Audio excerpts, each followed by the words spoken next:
নির্মল mission বাংলার আলোচনা সভা অনুষ্ঠিত হলো বহরমপুরে। সোমবার ওই সভায় মূলত প্লাস্টিক বর্জন এবং বাড়ি থেকে জঞ্জাল সংগ্রহের সময় প্লাস্টিকজাত দ্রব্য ও পচনশীল দ্রব্য কিভাবে আলাদাভাবে নেওয়া যায় তা নিয়ে আলোচনা হলো এদিনের সভায়।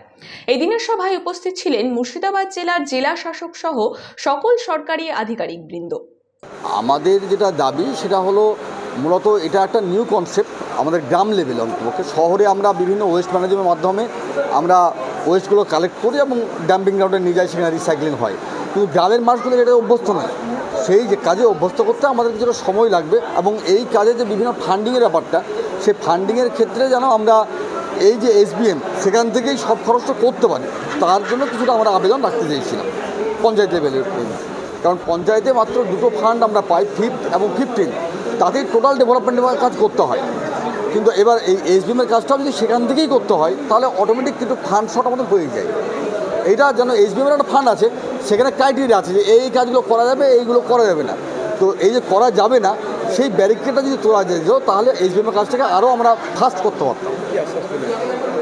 উনি বললেন এগুলো তো কিছু ক্রাইটেরিয়া বেঁধে দেওয়া আছে, সেন্ট্রাল থেকেই বেঁধে দেওয়া আছে ভাই আছে, সেই ক্রাইটেরিয়া তো আজকে আমরা এখানেই ব্যারিকেডটা তুলে দিতে পারবো না, সেটা ওনারা জানাবেন ওনাদের এতে, কিন্তু কাজটাকে আমাদেরকে এগিয়ে নিয়ে যেতে হবে। মীর আলমগীর, হরিয়াপাড়া পঞ্চায়েত সমিতির সভাপতি।